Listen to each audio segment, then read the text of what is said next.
एक हमारी बात सुनोगे? कटु सत्य है पर संसार में सब लोग चाहे कितना भी प्रिय संबंधी क्यों ना हो, सब आपसे स्वार्थ से ही जुड़े हुए हैं। बहुत बेसहारा, ने ठीक करो। सब आपसे स्वार्थ से जुड़े हुए। एक काम करो, कुछ दिन घर पे ही बैठे रहो, कुछ मत करो, बैठे ही रहो। सुबह उठो, उठ करके पत्नी से या माँ से, जिससे भी बोलो, रोटी दो, पाओ, फिर पड़ जाओ बिस्तर पे। फिर दोपहर में उठो, फिर पाओ, फिर पड़ जाओ बिस्तर पे। फिर रात में उठो, फिर पाओ, फिर पड़ जाओ बिस्तर पे। रात में दूध पियो 2 गिलास, फिर पड़ जाओ बिस्तर पे। ऐसा कुछ दिन करके देखो। 15 दिन में, हम कान पकड़ के क्षमा मांग के बोल रहे हैं, 15 दिन में बच्चों को, पत्नी को, माँ को, पिता को, भाई को, ताऊ को, दादी को, सबको खलने लगोगे। पहले बढ़िया था, पता नहीं क्या हो गया, पूरे दिन पड़ा रहता, अब कुछ करता धरता नहीं। क्यों? आप उनके नहीं हो क्या? आप पूरे दिन पड़े नहीं रह सकते? अरे ये तो मेरा परिवार है, इन सब ने मुझे जन्म दिया, इन सब ने मुझे पाल पोस के बड़ा किया, ये मुझे पड़ा क्यों नहीं देख सकते? स्वार्थ है, सबका स्वार्थ है। अन्यथा नहीं लेना बात को, पर कई बार घर का कोई सदस्य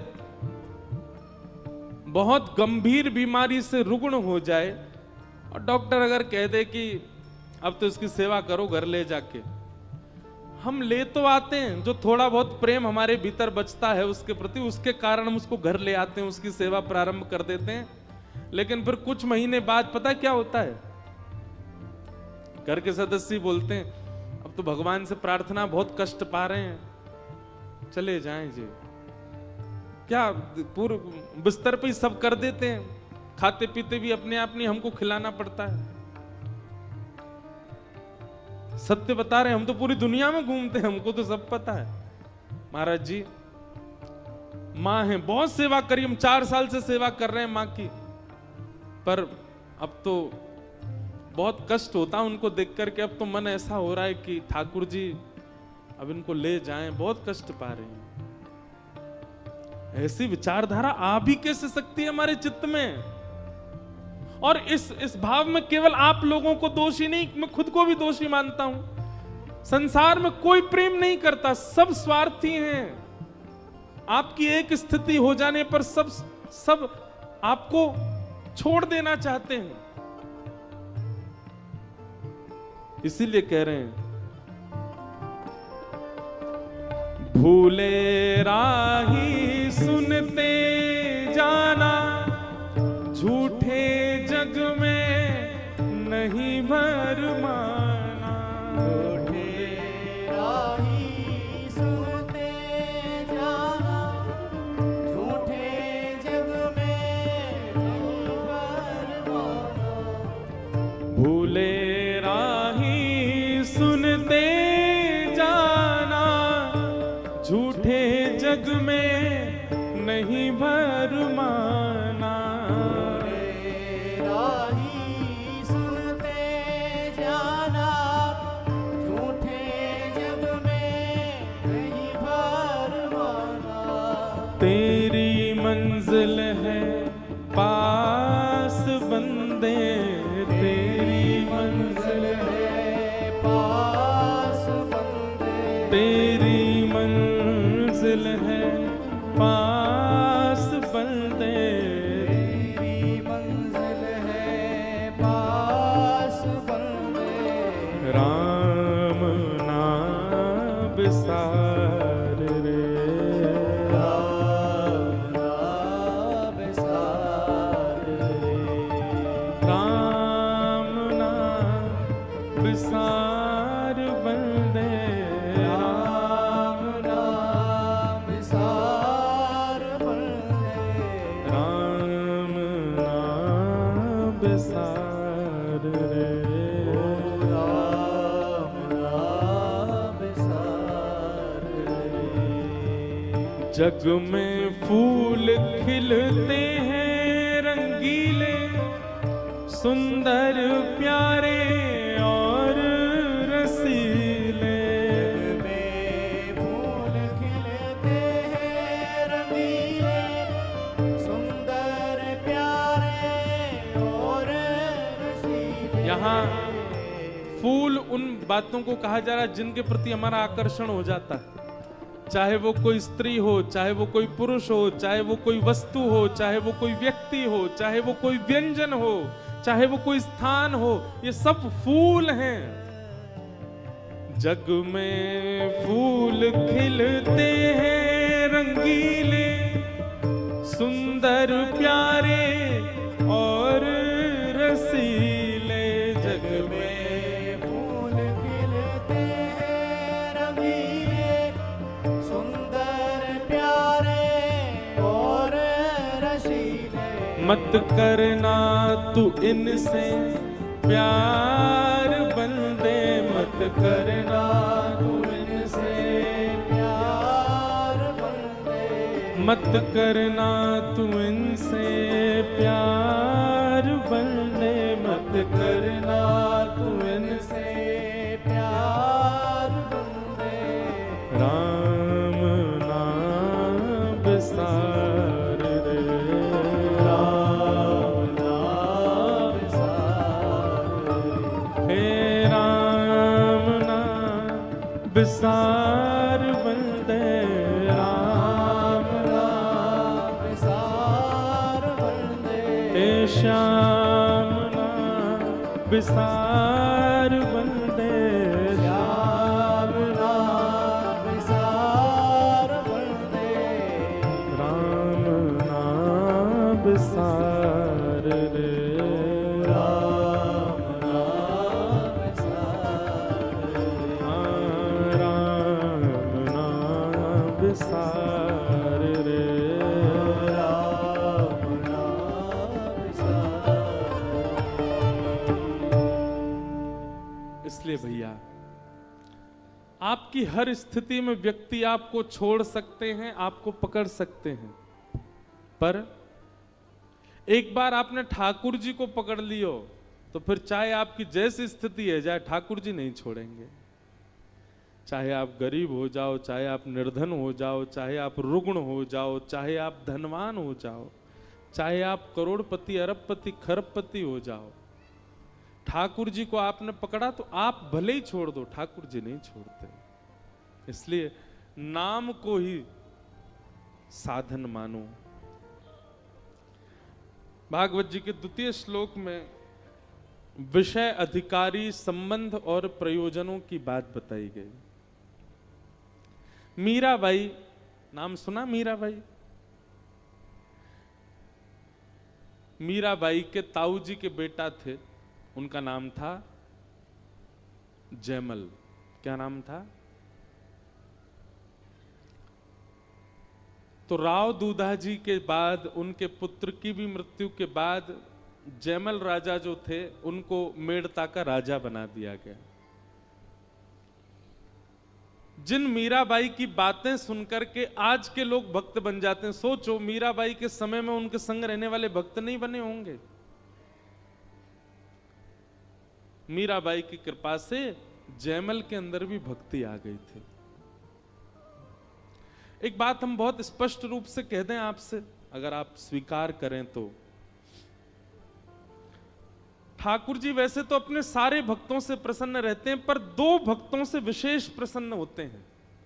पहला वो जो बहुत धन होने के बाद भी, बहुत संपन्न होने के बाद भी, बहुत व्यवस्था और बहुत योग्य कुल में होने के बाद भी ठाकुर जी की भक्ति के आगे सब नतमस्तक कर देता है, उससे बहुत प्रसन्न रहते हैं।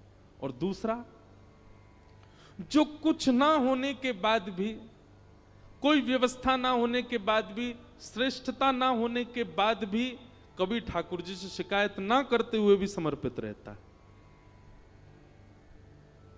समझ में आई बात? हमारे पास दोनों में ही अव्यवस्था है। हम लोग बहुत धनवान हो जाते हैं तो सबसे पहले भूलने का काम ठाकुर जी को करते हैं। व्यक्ति खुद पूजा करता है भगवान की, लेकिन जैसे ही बहुत धनवान हो जाता है बड़े घर में चला जाता है, महलों में रहने लग जाता है, फिर पुजारी जी रख लेता है, ठाकुर जी की सेवा पुजारी जी करेंगे। और ठाकुर जी की क्या, अब तो सब जगह ही हो गया है। माताएं भी जब बच्चे हो जाते हैं तो फिर उनके लिए एक दूसरी सेविका रखते हैं, खुद नहीं उसको उठाती घुमाती, उसकी भी सेवा करने वाली एक संग रहती है। तब भगवान सोचते तो होंगे, अरे जो मेरी क्या सेवा करेंगे, अपने खुद के बच्चे तो संभाले नहीं जा रहे इनसे, उसके लिए भी इनको कोई ना कोई सेविका चाहिए, हमारी क्या सेवा। तो बहुत धनवान होने पर, बहुत संपन्न होने पर भी हमसे भक्ति छूट जाती है, और बिल्कुल निर्धन हो जाने पर, बिल्कुल अव्यवस्थित हो जाने पर भी हम बहाने या फिर कहीं शिकायत करते हैं, ठाकुर जी अब आपने हमको संपन्न बनाया नहीं, हम कैसे करें, आपने हमको दिया ही नहीं है तो हम कहां से अर्पित कर रहे हैं।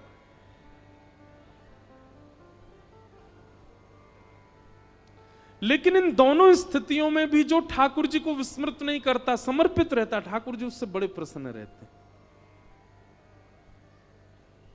मीराबाई के प्रति प्रसन्नता का कारण ही इसीलिए था ठाकुर जी का, वो तो एक पूर्व जन्म की कथा आदि सब मिश्रित है, पर फिर भी मीराबाई के पास सारी व्यवस्थाएं थी, उसके बाद भी मीराबाई ने भक्ति को चुना।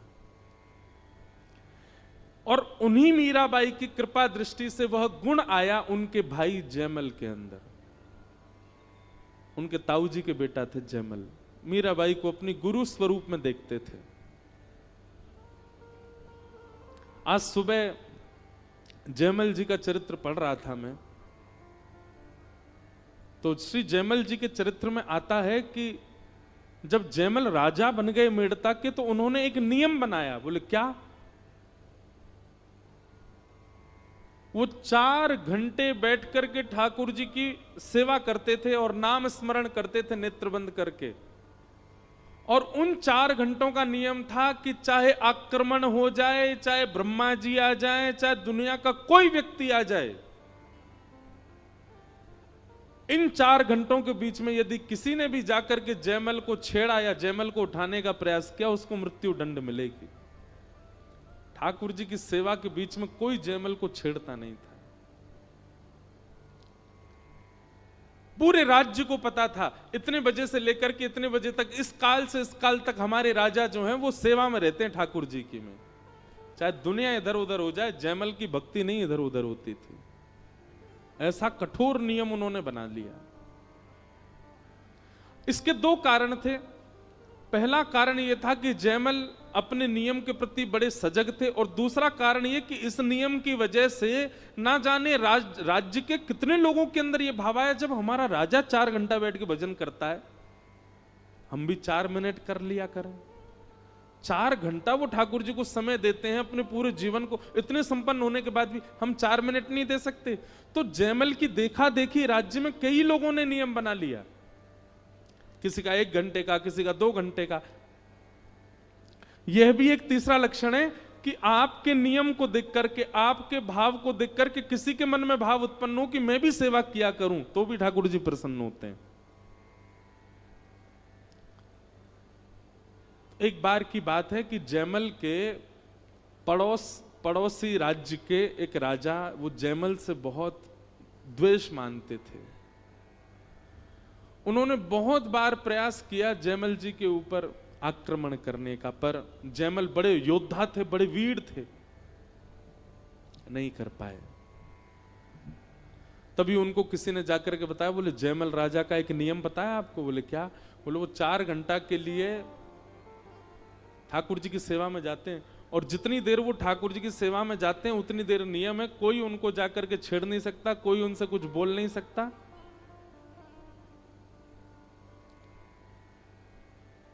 अगर हम लोग उस काल में चढ़ाई कर दें मेड़ता पर, तो हम विजय प्राप्त कर सकते हैं, क्योंकि सेना भी बिना राजा की आज्ञा के तो आक्रमण करेगी नहीं। तो हम लोग पूरे मेड़ता को घेर करके चढ़ाई कर देंगे। तो पड़ोसी राजा ने कहा ये उचित समय है, और उन्होंने अर्धरात्रि में ही पूरी सेना इकट्ठी करके मेड़ता पर चढ़ाई कर दी। और मेड़ता ठीक उस समय पहुंचे जिस समय जयमल अपने भजन में बैठ गए थे, और सामान्य सेना नहीं थी।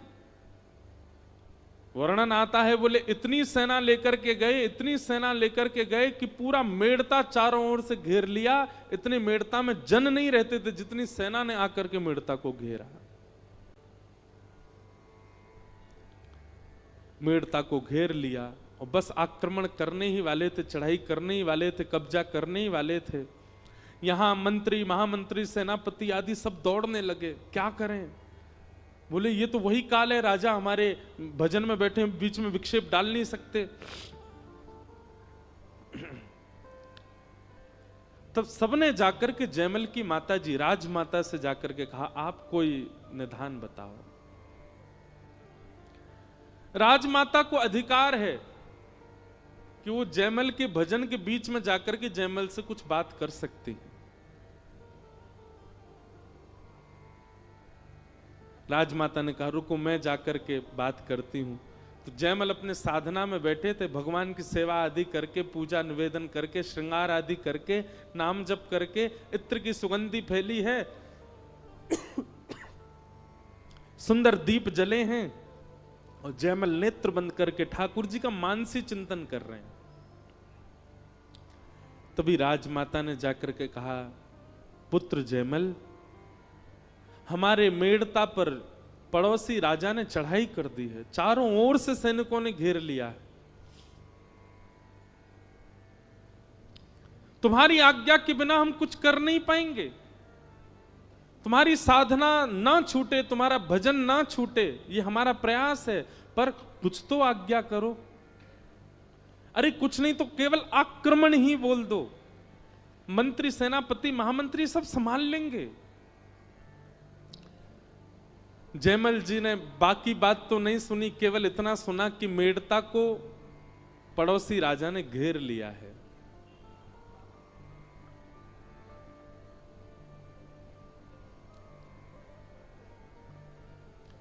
जैसे ही राजमाता की बात सुनी तो जयमल के मुख से अपने आप शब्द उत्पन्न हुआ, हरि जाने सब जनन की पीर। हरि सब लोगों की पीड़ा समझते हैं, और हरि हमारे रक्षक हैं, तो हरि ही रक्षा करेंगे। मानो उन्होंने राजमाता को कह दिया, आप चिंता मत करो, ठाकुर जी सब मंगल करेंगे, ठाकुर जी सब सुरक्षा कर देंगे। और जयमल अपने दोबारा भजन में ही बैठ गए। ठाकुर जी के नाम को, ठाकुर जी की सेवा को, ठाकुर जी के भजन को इतना ज्यादा श्रेय प्रदान कर दिया जयमल जी ने कि हृदय में बैठे हुए ठाकुर जी से सहन नहीं हुआ। बोले कि ये अपने राज्य को दांव पर लगाने को तैयार है, एक क्षण नहीं लगेगा पूरे राज्य पर कब्जा हो जाएगा, पर ये मेरा भजन नहीं छोड़ रहा, मेरी भक्ति नहीं। मैं प्रसन्न हूं जयमल की इस भक्ति से, इस भाव से, इस नियम से मैं अत्यंत प्रसन्न हूं। और जब जयमल ने कहा है तो फिर रक्षा मैं ही करूंगा।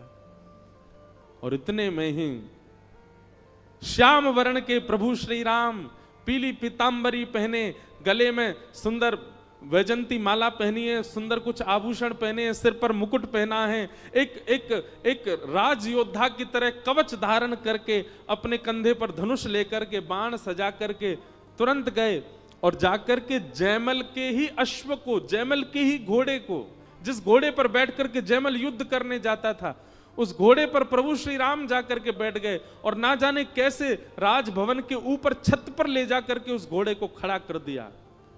चारों ओर दृष्टि घुमा करके प्रभु श्री राम ने देखा और ऊपर छत से ही कूद पड़े रणभूमि में। उनकी छटा देख करके, नैनों के कटाक्ष देख करके, उनके आव भाव देख करके, जितनी सेना लेकर के पड़ोसी देश का राजा आया था, वो सेना, प्रभु श्री राम ने एक भी बाण नहीं चलाया, केवल घोड़े पर बैठ करके छत से नीचे कूद गए। उनकी छटा देख करके, उनका रूप देख करके, उनका यौवन देख करके, उनके अंग की सुगंधी से जितनी सेना आई थी सारी सेना मूर्छित होने लगी। और देखते ही देखते पूरी सेना मूर्छित होकर के जैसे मानो सुसुप्ति अवस्था में पड़ गई हो, अपने अस्त्र शस्त्र छोड़ करके सब लेट गए। और पूरी सेना को क्षण भर में समाप्त करके इस प्रकार सुला करके प्रभु श्री राम ने रणभूमि से वापस आकर के घोड़ा छोड़ दिया और अपने मंदिर में जाकर के व्यवस्थित हो गए। यहां 4 घंटे पूर्ण हुए जयमल के। 4 घंटे पूर्ण होते ही प्रभु को प्रणाम किया, तुरंत उसने आज्ञा कर दी, तैयारी करो, रणभूमि पर जाना है, सेना तैयार करो। आज्ञा होते ही मंत्री, महामंत्री, सेनापति सब दौड़ने लगे, पूरी सेना इकट्ठी होने लगी। जयमल ने जाकर के कवच आदि पहने, मुकुट पहना, हाथ में अपने वज्र आदि जो भी रखता था सब लिए। मेरा घोड़ा लेकर के आओ। जैसे ही घोड़ा लेकर के आए तो घोड़े में से ऐसी अद्भुत सुगंधी आ रही थी जिसको लेकर के एक बार को जयमल के भी नेत्र बंद हो गए। जयमल देख करके घोड़े की स्थिति पहचान गए कि इसके खुरों में मिट्टी लगी हुई है, इसकी सांस बहुत तेज चल रही है, ऐसा लग रहा है मानो ये दौड़ करके आया है। थोड़ी देर तो कुछ अनुभूति सी हुई, उसके बाद जयमल ने कहा विलंब नहीं करना है, चढ़ाई हो जाएगी, दूसरा घोड़ा लेकर के आओ। और जैसे दूसरे घोड़े पर बैठ करके सेना लेकर के राज दरबार का मुख प्रमुख सिंह द्वार जैसे ही खुला, बाहर निकल करके जयमल अपनी सेना के साथ आया तो क्या देखता है, असंख्य सेना है पर सारी सेना सोई हुई है, सब पड़े हुए हैं, सबके अस्त्र शस्त्र गिरे हुए। जयमल ने कहा ये कोई षड्यंत्र है या ये मैं कैसा दृश्य देख रहा हूं, ये सब लड़ क्यों नहीं रहे, युद्ध क्यों नहीं कर रहे मेरे साथ। अपने सैनिकों को जाके देखो इनको। सैनिकों ने जाके देखा, बोले घायल नहीं है महाराज जी, इनको एक भी बाण नहीं लगा, एक भी तलवार नहीं लगी है, सबकी श्वास चल रही है, जीवित हैं, पर पता नहीं सुसुप्ति अवस्था में है। जयमल ने कहा वो राजा कहां है जो चढ़ाई करने आया था, अपने रथ में वो भी सुसुप्ति अवस्था में पड़ा था। जयमल दौड़ करके उसके पास गए, उसके ऊपर पानी का छिड़काव किया, वो होश में आया। जयमल ने पूछा ये सब तुमने क्या किया, अपनी सेना लेकर के आए, चढ़ाई नहीं की तुमने, और उसके बाद अब युद्ध में ये सब सो क्यों रहे हो, क्या कर रहे हो। वो राजा जैसे ही होश में आया, होश में आते ही जयमल का हाथ पकड़ लिया, बोले भगवान मैं आपके पांव पड़ता हूं, मैं आपके आगे हाथ जोड़ता हूं, जीवन में कभी आपसे शत्रुता मोल नहीं लूंगा, अपनी सेना लेकर के वापस चला जाऊंगा, अपना मुकुट उतार करके आपके चरणों में रखता हूं, केवल मेरी एक कामना पूरी कर दो। जयमल जी बोले बताओ क्या कामना है। बोले जिस एक सैनिक को तुमने बाहर भेजा था उस सैनिक का दर्शन करा दो। जयमल अपने मंत्री, महामंत्री, सेनापति से किसको भेजा था बाहर। बोले महाराज हम आपकी आज्ञा के बिना एक पत्ता नहीं हिला सकते, हमने किसी को नहीं भेजा। किसको देखा तुमने, कौन था वो। बोले श्वेत अश्व, घनघोर उसका आकर्षण रूपी स्वरूप उस अश्व का, उसके ऊपर नील वर्ण का वो योद्धा, कवच पहन करके, हाथ में धनुष बाण लेकर के, तुम्हारी छत से ही अश्व कूदा दिया उसने। हम तो वही देख करके हैरान रह गए, इतनी ऊंचाई से अश्व से कैसे कूद सकता है कोई। उसने किसी को नहीं मारा, वो केवल एक बार हम सबके आगे से घूम के चला गया। उसके तिरछे चितवन, उसके कटाक्ष नयन, उसकी मधुर मुस्कान, उसकी अति सुंदर नासिका, उसके कानों के कुंडल, उसके घुंघराले केश, उसका यौवन ही ऐसा था कि उसको देख करके हम सब अचेत हो गए।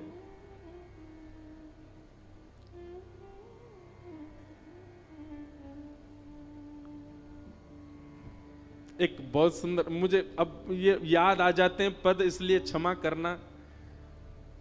सरस माधुरी जी का एक पद है, ठाकुर जी कैसे हैं।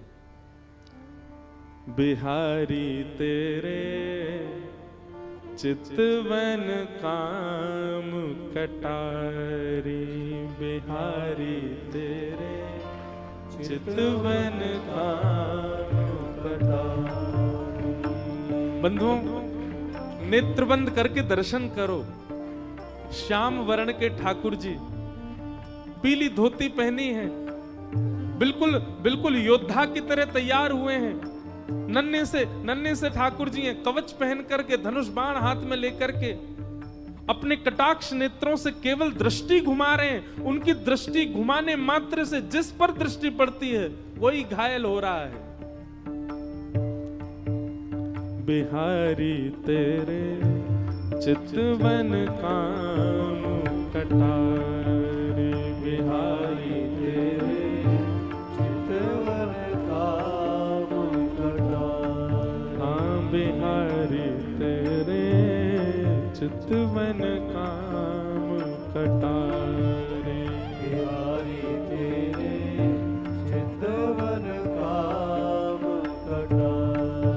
ओ बिहारी तेरे चितवन काम कटारे, बिहारी तेरे चितवन काम कटारे। भाल हिये चुभ रही हाय पिया, भाल हिये चुभ रही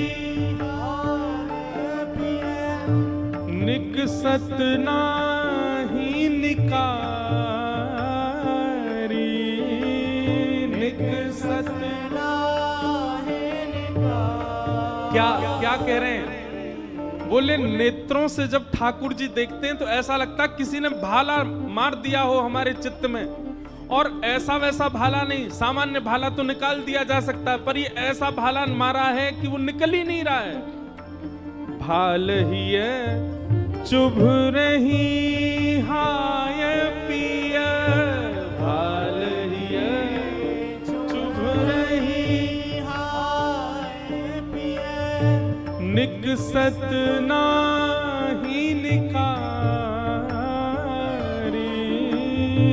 निकसत नाही निकारी। बिहारी तेरे चितवन काम कटारे, बिहारी तेरे चितवन काम कटारे, हे बिहारी तेरे चितवन काम कटारे, बिहारी तेरे चितवन काम कटारे। वो राजा वर्णन कर रहा है। मुस्कन मंद मयान श्रीमुख सो, मुस्कन मंद मयान श्रीमुख सो, हंस हंस ऐसी मारी, हंस हंस ऐसी मारी। हे घायल की जो घूमत हूँ मैं, घायल की जो घूमत हूँ मैं। सुध बुध सकल विसारी, सुध बुध सकल विसारी। बिहारी तेरे चितवन काम कटारे, बिहारी तेरे चितवन काम कटारे। हम आप लोग समझ तो रहे हैं ना भाव, क्योंकि पद पदावली में ज्यादा ब्रज से बाहर की कथाओं में गाता नहीं, पर पता नहीं यहाँ प्रकट हो रहा है तो निश्चित श्रोताओं में कोई रसिक बैठा है, इसीलिए प्रकट हो रहा है। क्या कह रहा है वो राजन? वो राजा कह रहा है मुस्कन मंद मयान श्री मुख सो। मयान समझते किसको कहते हैं? जिसमें बाण रखे जाते हैं। वो कह रहा है कि उनका मुख मयान है, और मुस्कान क्या? बोले मुस्कान बाण है। मुस्कन मंद मयान श्री मुख सो, हंसी हंसी ऐसी मारी। अपनी मुस्कान रूपी बाण मार रहे थे मुझ पे। बोले उससे क्या हुआ? बोले घायल कीजियों घूमत हूं मैं, जैसे कोई घायल घूमता है ऐसे घूम रहा हूं मैं। सुध बुध सकल विसारी। और फिर क्या कह रहे हैं? आहा, लोट पोट भई लगे चोट को, लोट पोट भई लगे चोट को, लो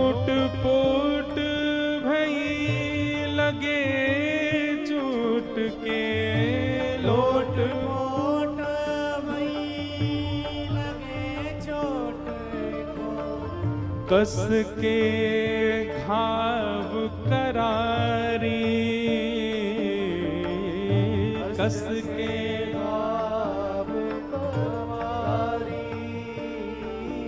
हाँ, कस के घाव करारी, कस के घाव करारी। राजा कह रहा है, बोले जैसे किसी को घाव हो जाता है तो वो घाव की पीड़ा के मारे इधर लौटता है उधर पोटता है और बेचैन रहता है, वैसी स्थिति मेरी हो गई है। अब तो केवल एक ही आशा है जयमल, क्या? सरस माधुरी लाल बेदर्दी, सरस माधुरी लाल बेदर्दी, लीजे खबर हमारी, लीजे खबर हमारी। बिहारी तेरी चितवन काम कटारी, बिहारी तेरी चितवन काम कटारी। हे बिहारी तेरी चितवन काम कटारी, बिहारी तेरी चितवन काम कटारी। हे बिहारी तेरी चितवन काम कटारी। बिहारी तेरी चितवन काम वाह, ये पद इस प्रसंग का नहीं है, लेकिन वही बात है कि मैंने कल भी कहा था ना, कथा में भाव श्रोताओं से प्रकट होते हैं। कोई वृंदावन का रसिक बैठा होगा यहां पे, तभी भाव उत्पन्न हो रहे हैं। जयमल से वो राजा यही भाव कह रहा है, पता नहीं तुमने ऐसा सैनिक भेजा, उस सैनिक की तो मुस्कान, उस सैनिक की तो कटाक्ष, उस सैनिक का हंसना बैठना चलना, अरे घोड़ा पे उछल उछल के जा रहा था, हम तो उसी से ही घायल हो गए। चरणों में गिर गए, हे जयमल राजा कुछ नहीं चाहिए, जीवन भर तुम्हारे गुलाम रहेंगे, ये मुकुट उतार के चरणों में धर देंगे, एक बार उस सैनिक से मिलवा दो।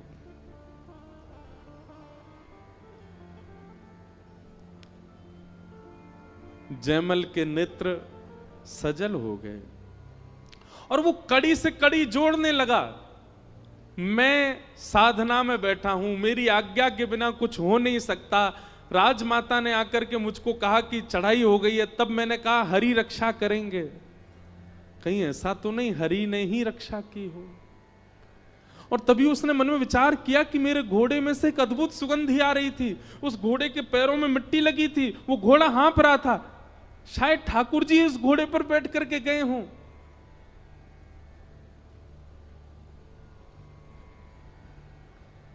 जयमल तो बेचैन सा हो गया, उल्टा चरणों में गिरने लगा उस राजा के और सब सैनिकों के हाथ जोड़ने लगा, पैर पूजने, बोले ले जाओ मेड़ता को, अपना लो, स्वीकार कर लो, ये आपका है नाथ। वो राजा बोले ऐसा क्यों कह रहे हैं आप? बोले अरे भगवान, वो कोई सैनिक नहीं आया था, वो कोई सामान्य व्यक्ति नहीं था, साक्षात जगत नियंता जगदाधार त्रिलोकीनाथ प्रभु श्री राम ही आए थे। मैं तो भजन करता हूं 4 घंटे, मैं तो साधना करता हूं, पर कभी प्रत्यक्ष नहीं देख पाया। धन्य है आप लोग जो आपने उनका प्रत्यक्ष दर्शन किया।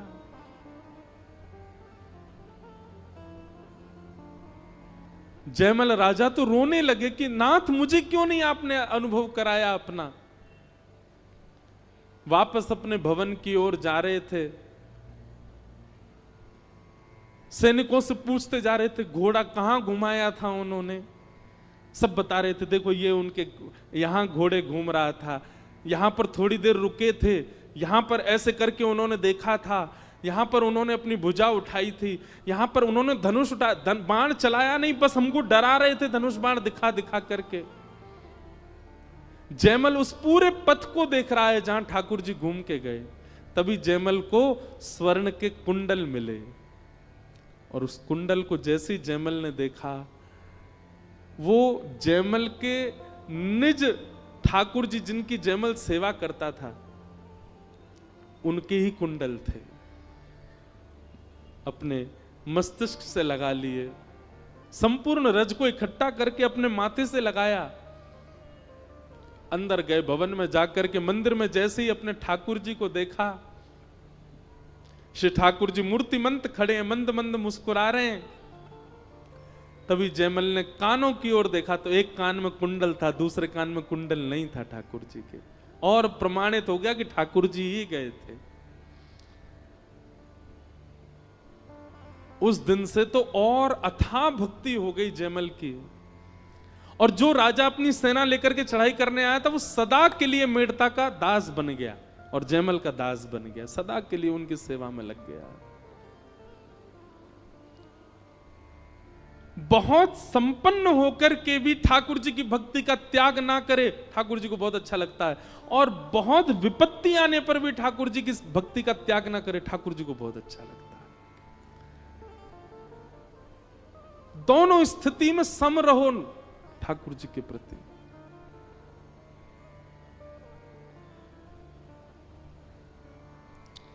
फिर एक कथा और आती है जयमल राजा की कि एक दिन जयमल अपने ठाकुर जी की सेवा कर रहे थे। और ऐसा नहीं है कि जयमल भक्त थे तो योद्धा नहीं थे, ऐसे पराक्रमी योद्धा थे कि बड़े बड़े राजा उनके मारे थर थर कांपते थे। एक बार जयमल अपने ठाकुर जी की सेवा कर रहे थे, तो सेवा करते करते उनको अत्यंत मन में ऐसा भाव आया कि यह स्थान ठाकुर जी के अनुकूल नहीं है। जिस मंदिर में ठाकुर जी बैठे थे, कम से कम ठाकुर जी की शयन की व्यवस्था तो अति उचित होनी चाहिए। तब जयमल ने एक सुंदर कुटिया बनवाई और उसमें ठाकुर जी की सारी व्यवस्था करी, शयन की, पंखा लगाए, गादी जी लगाई, सब व्यवस्था की, सुंदर इत्र का छिड़काव करके पूरी कुटिया को आनंदित कर दिया। आपकी पत्नी के मन में एक बार भाव आया कि 4 घंटा सुबह साधना करते हैं, रात भर पता नहीं कुटिया में बैठे रहते हैं, देख के तो आऊं क्या है। जयमल ठाकुर जी को शयन करा करके अच्छा, जयमल के ठाकुर जी रहते मंदिर में ही थे। कुटिया केवल उसने भाव के लिए बनवाई थी कि ठाकुर जी रात में जब आपको शयन करना हुआ करे तो आप कुटिया में आ जाया करो। उस कुटिया में ठाकुर जी थे नहीं, केवल शयन गद्दी होती थी और रजाई कंबल और ठाकुर जी के लिए जल भोग आदि तकिया आदि रखी। ठाकुर जी नहीं होते थे, केवल भाव से शयन कराता था। एक बार आपकी पत्नी ने अर्धरात्रि में जाकर के देखने का प्रयास किया कि देखूं तो ये कैसी कुटिया है। भीतर झांक करके देखा तो उस कुटिया में सेज पर जो पलंग लगाया था, प्रत्यक्ष प्रभु श्री राम और श्री जानकी जी उस पर पौड़े हुए थे, प्रत्यक्ष। आप तुरंत घबरा गई और दौड़ करके गई और जयमल जी के पास जाकर के प्रणाम किया। बोले कि वो कुटिया में तो श्याम वर्ण के ठाकुर जी और गौर वर्णा श्री सीता जी पौड़ी हुई हैं, और वो कोई मूर्ति नहीं है, वो प्रत्यक्ष पौड़े हुए हैं। जयमल के नेत्र सजल हो गए। बोले मैंने तो कुटिया बनवाई थी कि ठाकुर जी आपका मन हुआ करे तो आप, पर ठाकुर जी ने उसको स्वीकार कर लिया। बंधुओं, हम आप सबका जीवन निकलता जा रहा है। कितने वर्ष हम अपने जीवन के व्यर्थ कर चुके हैं अब तक। अब आगे कितने और शेष हैं, हम आप सब में से किसी को नहीं पता।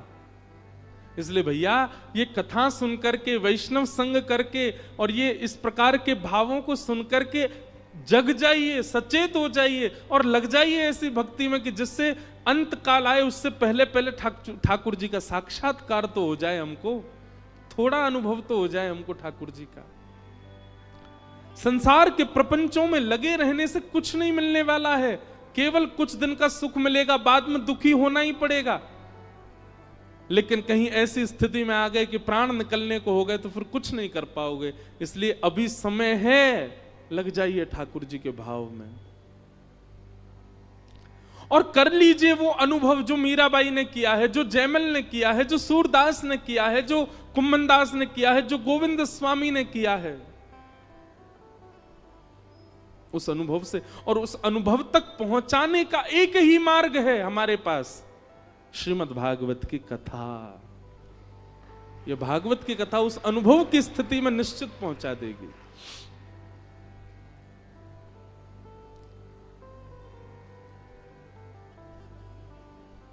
श्रीमद् भागवत के द्वितीय श्लोक में विषय, अधिकारी, संबंध और प्रयोजन, 4 बातें बताई। धर्म प्रोजत कैतवोत्र परमो निर्मत्सराणाम सताम वैद्यं वास्तवमत्र वस्तु शिवदं तापत्रयोन्मूलनम् श्रीमद्भागवते महामुनिकृते किं वा परैरीश्वरः सद्यो हृद्यवरुध्यते त्रिकृतिभिः शुश्रूषुभिस्तत्क्षणात्। सबसे पहली बात, भागवत का विषय क्या है? हमारे चित्त में भक्ति भाव उत्पन्न करना, परम धर्म उत्पन्न करना। श्रीमद् भागवत का अधिकारी कौन है? तो कहते हैं निर्मत्सराणाम सताम, जिसके चित्त में मात्सर्य दोष नहीं। मात्सर्य मतलब ईर्ष्या। ईर्ष्या का भाव यदि आपके अंदर है, एक बात बहुत ध्यान से सुनो सब लोग, इधर देखो।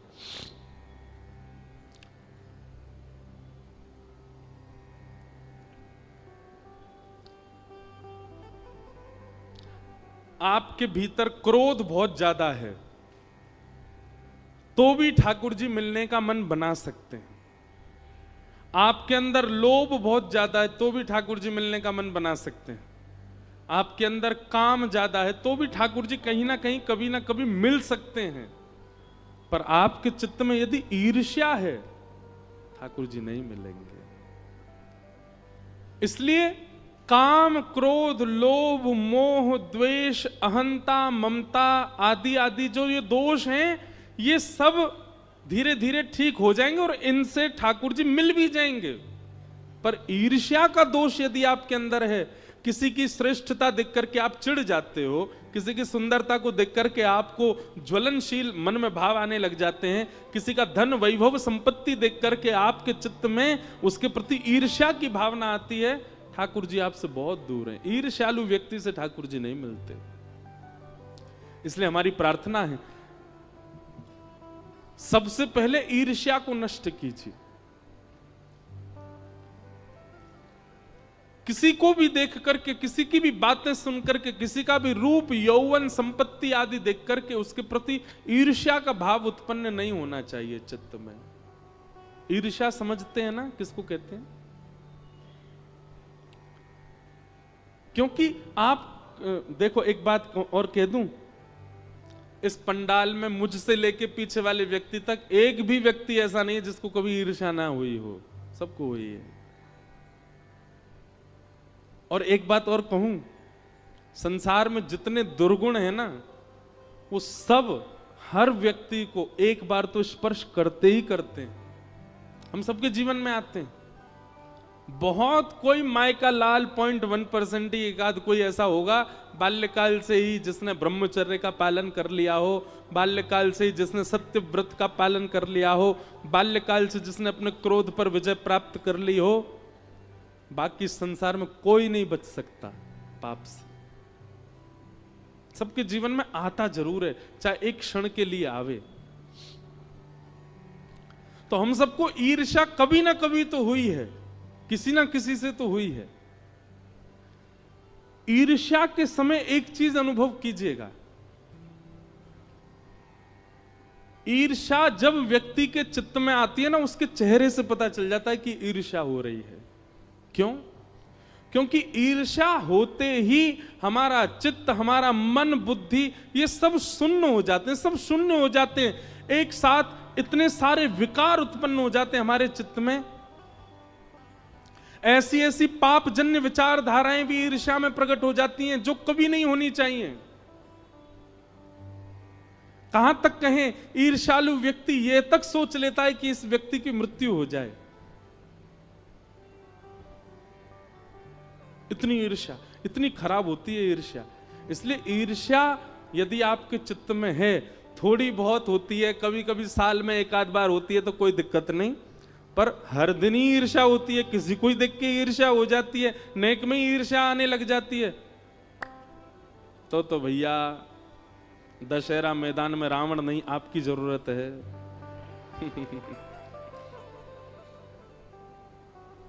और इतनी ईर्ष्या यदि प्रकट होती है ना, तो इसका एक ही उपाय, एक ही औषधि है, सत्संग करना प्रारंभ करो। आप सबके पास फोन है, यूट्यूब है, इतने सारे संत जन हमारे भारत में अभी मिल रहे हैं।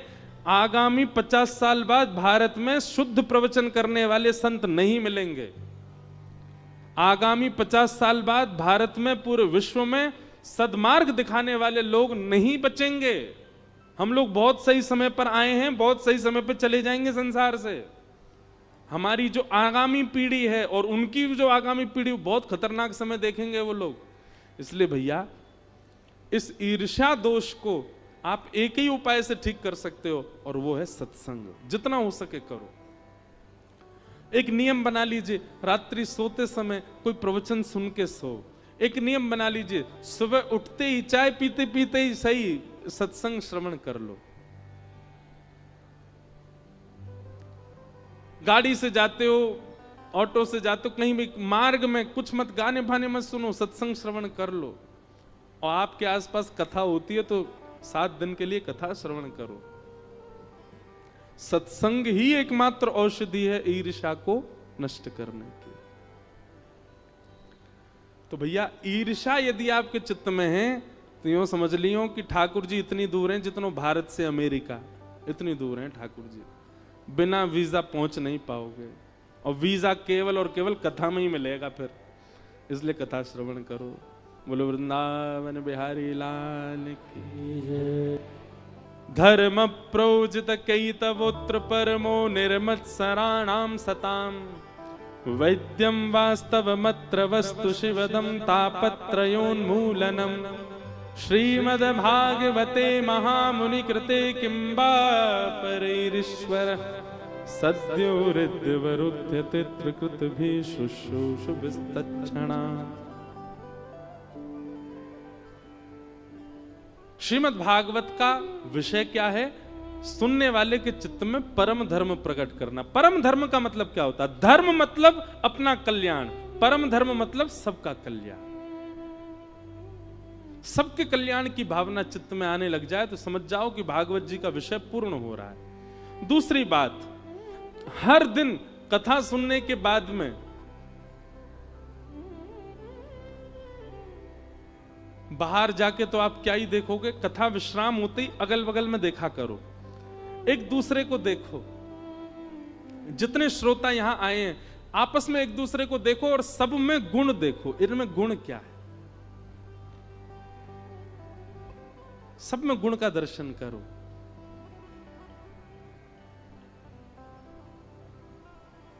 बगल वाला मोटा है, आगे वाला गोरा है, पीछे वाला काला है, ये बोलता बहुत है, खाता बहुत है। ये दुर्गुण देखना बहुत जल्दी सीख जाते हैं हम लोग, गुण देखना नहीं सीख पाते। कोई सिखाता नहीं है फिर भी हमको दुर्गुण देखना आ जाता है। घर में पहली बार कोई लड़की देखने वाला आवे, लड़का देखने वाले आवे, कभी गए हो आप उन लोगों के साथ जो लड़की देखने जाते हैं, लड़का देखने जाते हैं? उनकी बातें सुना करो।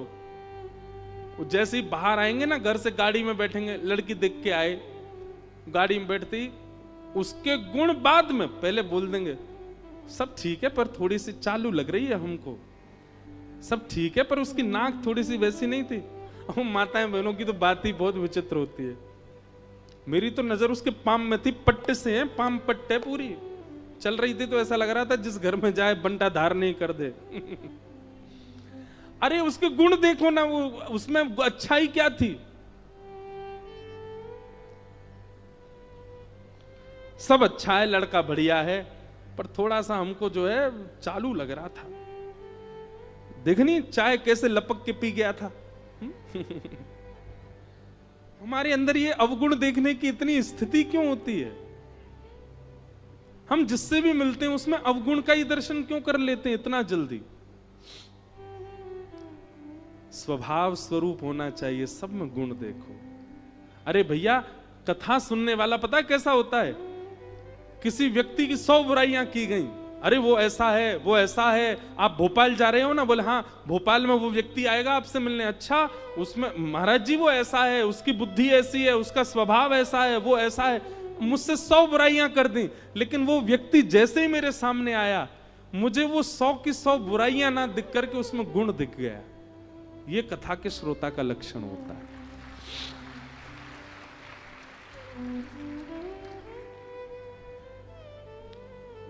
और क्षमा करना, 100 बुराइयां उसने की, 101 भी तुमने देख ली, तो आप कथा के श्रोता नहीं हो।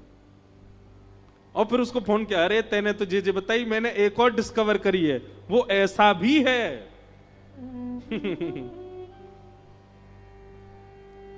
लेकिन कई लोग ऐसे होते हैं, आप उनसे 100 बुराई करो, फिर वो आए, अच्छा अच्छा तू गया था वहां पे, था ना वो ऐसा ही था ना, यार देख तेरी बात ठीक है, वो ऐसा था, पर मुझे उसका एक बात बहुत अच्छी लगी, वो ऐसा। अरे यार तेरी भी ये क्या, तू उसमें भी गुण देख रहा है।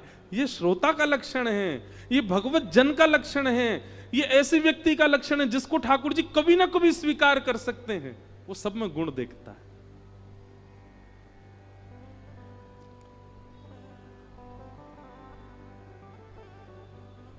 गुण देखो। देखो हमारी स्थिति क्या, हम तो अभी 7 दिन यहां कथा कर रहे हैं, यहां से फिर बेंगलोर चले जाएंगे, फिर वहां से बंबई चले जाएंगे, फिर वहां से कहीं चले जाएंगे। हमको तो हर दिन नई जगह, हर 7 दिन में नई जगह जाना होता है, और हर नए व्यक्ति से मिलना होता है। भोपाल में जैसे लोग मिले, जरूरी नहीं अगली कथा में ऐसे मिले। पहले ऐसा होता था, जब प्रारंभ में कथाएं शुरू की थी तो ऐसा होता था। अब जैसे भोपाल में कथा हुई तो इतना मन लग गया भोपाल में, अब दूसरी जगह कथा करने गए तो वहां के लोगों को कम आंकने लगे, अरे भोपाल वालों ने ज्यादा आनंद कराए थे, ये तो कुछ नहीं, ये तो बेकार है, ये तो ऐसे हैं, ये तो मन में ऐसा भाव आता था। पर एक दिन फिर मन में कथा करते करते ही भाव आया कि हम किसी में दोष क्यों देख रहे हैं? संसार में हर व्यक्ति हर एक से परे है। और फिर एक दिन मन में भाव आया, जितना दोष हम संसार में देखते हैं, इतना दोष यदि ठाकुर जी देखने लग गए होते तो हम तो कभी ठाकुर जी के सामने खड़े ही नहीं हो पाते।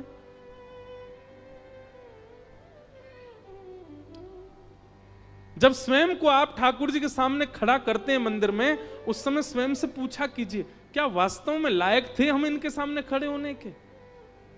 लेकिन उन्होंने हमारे दोषों को नजरअंदाज किया और खोल दिए कपाट, बोले आ जाओ। हम क्यों नहीं है ऐसे? बनेंगे। कथा सुना करो, सत्संग किया करो, कथा हमको ऐसा बनाएगी, निश्चित बनाएगी। निर्मत्सराणाम सताम। और वैद्यम वास्तवमत्र वस्तु शिवदम तापत्रयोन्मूलनम श्रीमद्भागवते महामुनि कृते किं वा परैरीश्वर।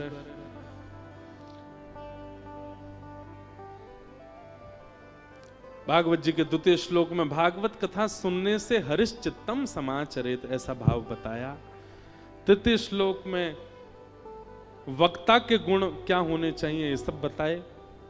तत्पश्चात श्री सूत जी महाराज ने अपने गुरु को वंदन किया और भागवत कथा सुनाना प्रारंभ किया।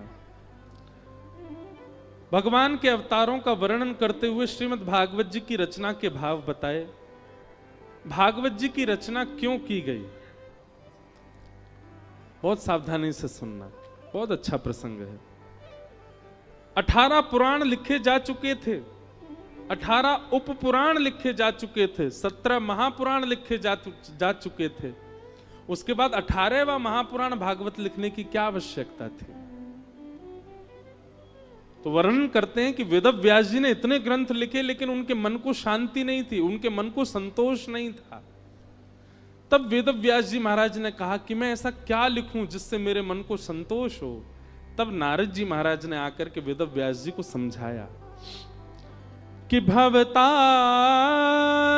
प्रायम यशो भगवतो मलं ये नैवासौ न तुष्येत मन्ये तद्दर्शनम खिलम। बहुत बड़ा सूत्र है, सबके सुनने योग्य। वेदव्यास जी महाराज ने 18 पुराण लिखे, 18 उपपुराण लिखे, 4 वेद लिख दिए, उपनिषद लिख दिए, महाभारत लिख दिए, लेकिन फिर भी उनके मन को शांति नहीं मिली।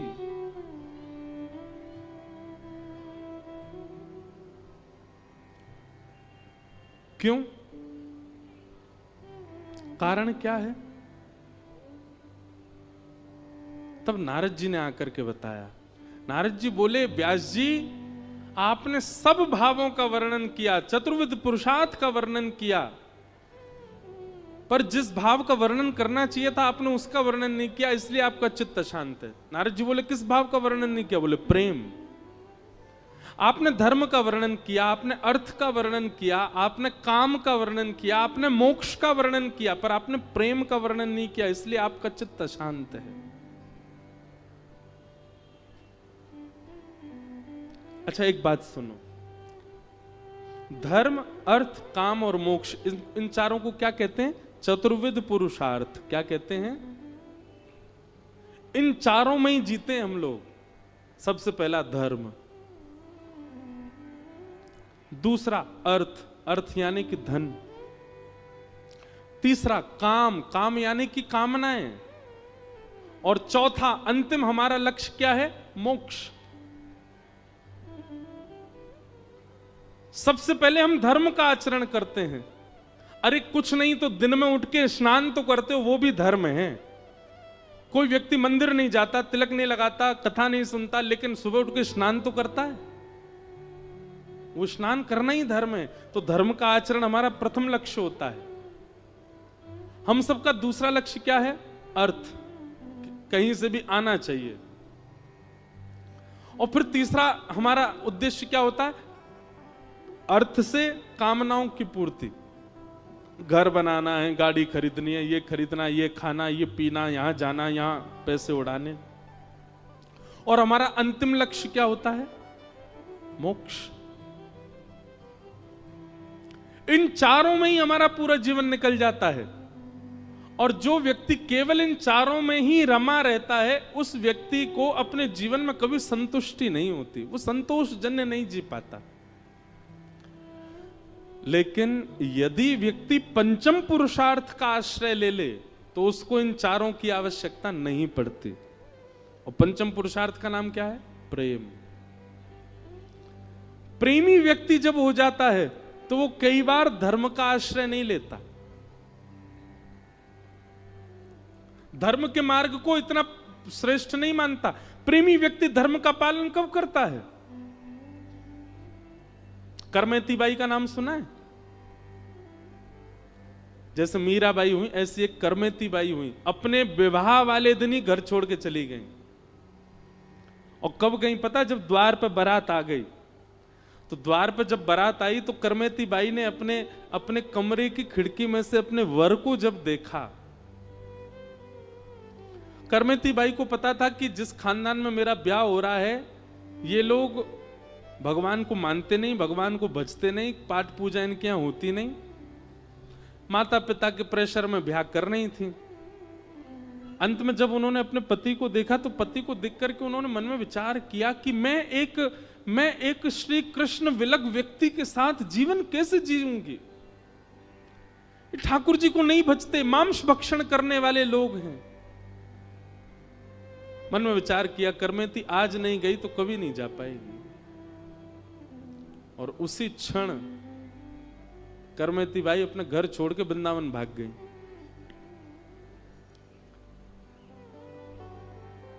उनके पिताजी ने खूब ढूंढा, नहीं मिली। अंत में उनको पता चल गया कि करमेती वृंदावन गई होगी। जब वृंदावन आए तो वृंदावन आकर के ढूंढा तो किसी ने बताया, बोले यमुना किनारे कुटिया में रहती हैं करमेती बाई। जब करमेती बाई के पास गए, उनके पिताजी ने जाकर के कहा, बेटी तूने ऐसा क्यों किया? तब वहां एक वाक्य उनके पिताजी ने कहा, तूने हमारी नाक कटवा दी।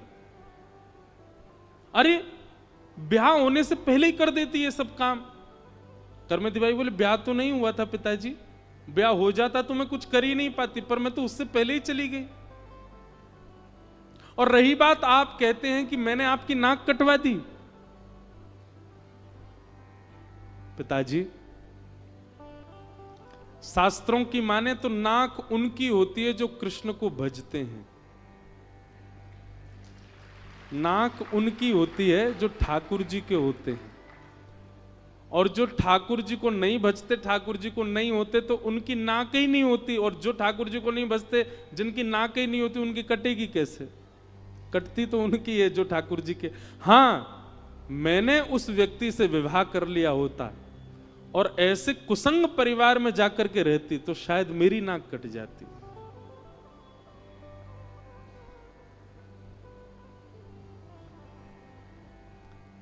करमती बाई का अब ये प्रवचन पढ़े लिखों को नहीं समझ आएगा, वो तो इस पर प्रश्न उठा देंगे, अच्छा कैसी बेटी थी, पिता से ऐसे बोल गई।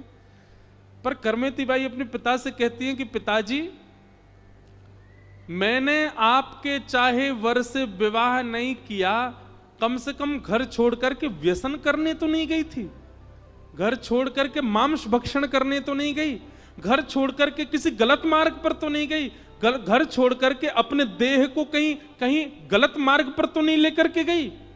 आई तो कृष्ण भक्ति में ना, आई तो वृंदावन ही ना। और वृंदावन भी अपनी कोई इच्छा नहीं है, मेरी विवाह करने की कोई इच्छा नहीं है। आप यदि अभी आज्ञा कर दें तो मैं केश मुड़ाने तक तैयार हूं। मैं कृष्ण की रह करके जीना चाहती हूं, मैं संसार की नहीं रह सकती पिताजी। आप तब मुझ पर प्रश्न चिन्ह उठाते कि मैं संसार छोड़ के संसार के लिए भागती, पर मैं संसार छोड़ के कृष्ण के लिए भागी हूं। करमती बाई के थोड़ी देर के प्रवचन ने उनके पिता की मति को शुद्ध कर दिया और कहा, बेटी अब तूने तो अपना जीवन सफल कर लिया, अब हम माता पिता क्या करें। तब करमती बाई ने अपने सेवा के ठाकुर जी अपने पिताजी को दिए, ले पिताजी जा। आज भी वो राजस्थान में विराजते हैं ठाकुर जी।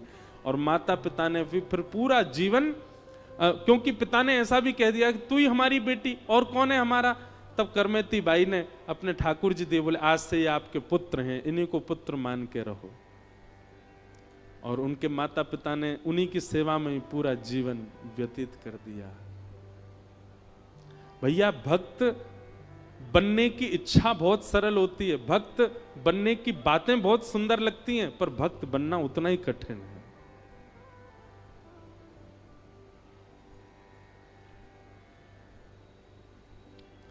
बना के हृदय में हम प्रेम मंदिर, बना हृदय में हम प्रेम मंदिर, वहीं उनको झूला झुलाया करेंगे, वहीं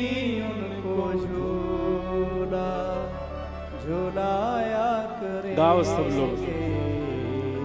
कन्हैया कन्हैया पुकारा करेंगे, लताओं में ब्रज की गुजारा करेंगे।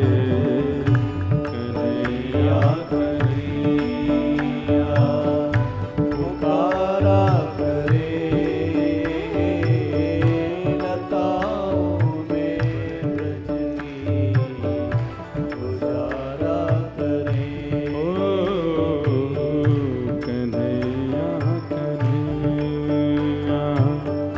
पुकारा करेंगे, लताओं में ब्रज की गुजारा करेंगे। कन्हैया कन्हैया पुकारा करेंगे,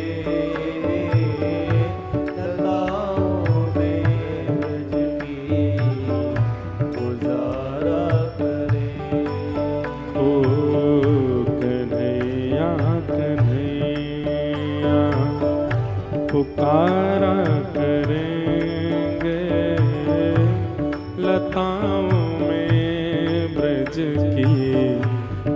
सारा करे।